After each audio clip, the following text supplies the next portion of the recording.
Hello friends, Bodoland channel of in concept dayo nongtangmona nagasno Bodo Job Info official YouTube channel. The good news MTS godan sakri IBO 10 first जानाय लोगो लोगो नोंथांमोना हौवाफोर हिनजावफोर eligible जागोन apply online खालामनांगोन आरो BTC साख्रि Gr-3 Gr-4 आरो TET नि selection processa late जासिगोन नामा एबा CSB members गैला गोदान CSB members माने गोदानै दानाय जाफिनगोन बेनि सायाव सावरायगोन दा बे माब्ला जागोन जोंनि लाइमोनफोरा गोबां नेनांबावसिगोन नामा दानि गोदान सरकारा साख्रि होमारनो हाला नामा थ' बेनि सायाव जों सावरायगोन माखासे डिटेल्सखौ दा बिनि सिगां जाय नोंथांमोना चेनेलाव गोदान साबस्क्राइब खालामना ला जाहाथे लेटेस्ट आपडेट नोंथांमोना नैबे बड' जब इनफो अफिशियेल इउटुब चेनेलाव मोननो हायो So दायो जों फैबाय अफिशियेल वेबसाइट CSB आव आरो CSB आव फैनाय लोगो लोगो गोबाव समनिफ्राय मैयासो मोनसे गोदान अफिशियेल नोटिस रिलिज खालामदों बेनो जाबाय जिनोखि CSB बडि दंमोन बिथांमोनखौ माने डिसल्भ खालामनानै गोदान CSB बिथांमोना दानाय जासिगोन आरो बेखौ माब्ला दागोन होनोब्ला दा एसे नेथ'नांगोन दायो फिक्स टाइम बुंनो हाथ'आ सडेनलि अफिशियेल नोटिस फैनोबो हागौ सिङावहाय माने मेम्बार्सफ्रा जाखाजोब्बाय जानांगौ बाट अफिशियेल नोटिस रिलिज खालामथ'वाखै आरो बे जों जिनोखि दायो हमदांना मोनबाय जे थांनाय बारनि CSB आ गैला नालाय माने मेम्बार्सआ गैला नालाय इन्टारिम बडि होननानै दङमोन बावहाय दा बिथांमोनखौहाय चेन्ज खालामनानै दायो गोदान खालामनाय लोगो लोगोसो जोंनि जिनोखि थाबोनाय Gr-3 आरो Gr-4 आ रिप्रसेस जागोन दा रिप्रसेस जागोन दा बे रिप्रसेसआव रि एग्जाम जागोन ना जाया बेखौ दा बुंनो हाथ'आ आङो नाथाय रिप्रसेसआ जाखागोन दा बे जानो थाखाय बेसेबां टाइम लागोन बेसो गुबै साननांगौ गोनां हमना ला 2026 आव MLA इलेक्शन दङ ओके MLA इलेक्शना एप्रिल मेआव दङ दा बिनि सिगां जानो हागौ आरो जुदि बिनि उनाव जायोबा गोबां लेट जागोन दा गुबै बाथ्राया बेसो जे CM जों सावरायगोन होनना बुंदों दा BTC नि चिफ एक्जिकिउटिभ मेम्बार बिथाङा BTC नि जिनोखि जोंहा दायो हाग्रामा बिथां दङ स' बिथांनि सरकारा माने दायो मोनसे प्रेस मिट होदोंमोन जे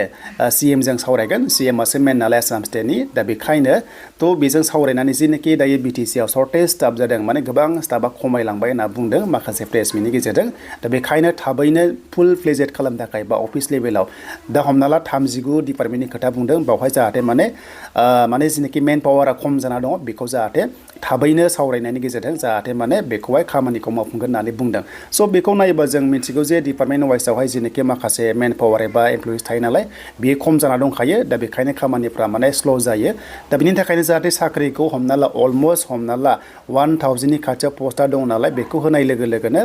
माने गुबुन डिपार्टमेन्टआव खामानिया स्पिड जागोन आरो दा बेखायनो Gr-3 Gr-4 जाहाथे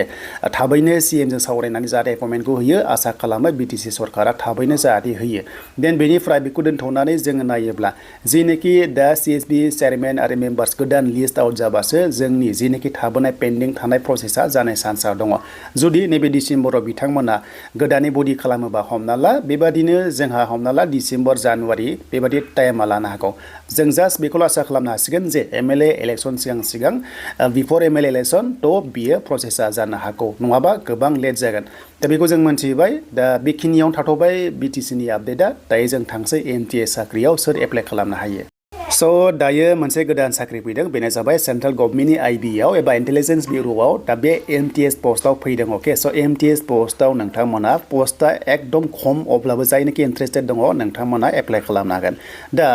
जों एप्लाइ खालामबा जोङो खालामनांगोन बेनो जाबाय जोंहा गुवाहाटियावसो खालामनांगोन दा गुवाहाटियाव आनरिजार्भआव जोंहा बेवहाय दङ एक्सुवेलि आनरिजार्भआव 3 दङ बेनिफ्राय OBC आव 2 दङ ST आव अनलि 2 दङ जेराव नोंथांमोना गोसो दङबा बेवहाय एप्लाइ खालामनांगोन अनलि 362 पोस्ट दङ नाथाय पोस्टआ समजों लोगोसे बारायगोन टेनसन लानाङा एसेबो बारायगोन नोंथांमोना नायबाय था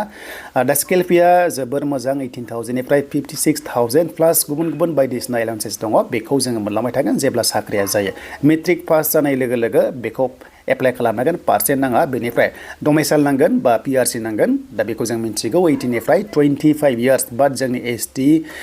आ जाहैबाय बेनो जाबाय 30 इयार्ससिम जोङो एप्लाइ खालामनो हायो दा मोनसे बाथ्रा आंबो बुंलांनो जे नोंथांमोना नैबेखौ नाय पस्टआ अके थ' ST पस्टआ अनलि 2 दङना दा बेखौ नायोबा फैबाय थानाय समाव जोंनि जिनोखि दायो ट्रेन्डिंआव दङ गोबां दावराव जागासिनो कन्ट्रोभार्सि जेरैहाय गासै मोनद' हारियाबो ST स्टेटास मोननाय लोगो लोगो बे ST खथायाव बिथांमोना मा बेनो जाबाय एप्लाइ खालामफानो हागोन अब्ला लाख बारायगोन केन्डिडेट्सआ ओमफ्राय पस्टआ बेबादि टाइपनि फैगोन आरो अब्ला नायदो बेसेबां बादायलायनाय जागोन बै समाव जुदि फाइनालि बिथांमोना ST मोनमारोबा बेखायनो जोंनि थाखाय जोबोर खैफोद गोनां नेक्स्ट लेभेलाव दानिया जों नेक्स्ट दा भेकेन्सिया नै भेकेन्सिया दायो फिक्स नङा बियो बारायगोन बेखायनो एप्लाइ खालामना दोन नोंथांमोना नाथाय एग्जाम फिसा एसे हाई लेभेल जायो जोंनि बे आइबि लेभेलाव दानिया बिनि एग्जाम प्रसेसखौ नायोबा स' एग्जाम प्रसेसा 100 मार्क्सनि दङ फार्स्टनि एग्जामाव अनलाइन एग्जाम जागोन नोंथांमोना मोनब्रै साबजेक्ट मोनदों नायना ला ABCD दङ बेखौ नायना ला नेगेटिभ मार्किं 1/4 दङ बेनिफ्राय डिस्क्रिप्टिभ टाइपनि आरोबाव इंलिश टेस्ट दङ बेखौ 50 नाम्बारनि लानाय जादों गासै से घन्टा टाइमखौ नोंथांमोना मोननो हादों बेखिनिखौ स्क्रिनशट खालामनानै लानो हागोन बेनो जाबाय आइबिनि सिलेक्शन प्रसेस स' दानिया एग्जाम सिटि स्टेज 1 एग्जाम सिटिखौ जोङो गुवाहाटीआव मोनगोन दा आसामखौ नायोब्ला डिब्रुगड़ गुवाहाटी जरहाट सिलचर एन्ड तेजपुराव दङ बेखिनियाव स्टेज 1 एग्जामा जागोन आरो स्टेज 2 होनोबा बबेयाव जागोन बेखौ उनावहाय नटिफाइ खालामगोन अफिसियेल वेबसाइटआव आरो अके बिनि अनलाइना जागायबाय लास्ट डेट 14 डिसेम्बरसिम दङ नोंथांमोना मोननो हादों अनलाइन एप्लाइ खालामनांगोन बिनिफ्राय एग्जाम फिस जों नायनोसै एग्जाम फिसा एसे हाई लेभेलनि जायो अके स' एग्जाम फिस जों बहा मोनगोन दायो गाहायाव दङ बेनो नै एग्जाम फिसा नोंथांमोना नायोब्ला अल केन्डिडेट्स होनना बुंदों बेनो जाबाय नोंथांमोना प्रसेसिं चार्ज आरो गोबां दंबावो हमना ला माखासे बेबायदि दङ 550 बिदि दङ आरो बाट नोंथांमोना जोंनि ST खौ नायोबा स' STया बेयाव एक्चुअलि 550 आनो थांगोन नोंथांमोना मोनदों बेखिनि बाट गुबुना आरोबाव प्रसेसिं चार्जजोंहाय 650 बेबादि दङ आरो दा बेखिनि नोंथांमोना बुजिबाय जेनोखि फंबायमोना जुदि इन्ट्रेस्टेड दङबा एप्लाइ खालाम बाट जुदि इन्ट्रेस्टेड गैयाबा पस्टआ खमखा बेवहाय दायो एक्चुअलि खम पस्ट दङ जायनि जाहोनाव मोजां प्रिफारेन्स जुदि होनो हायोब्लासो बेयाव ट्राइ खालामनो हागोन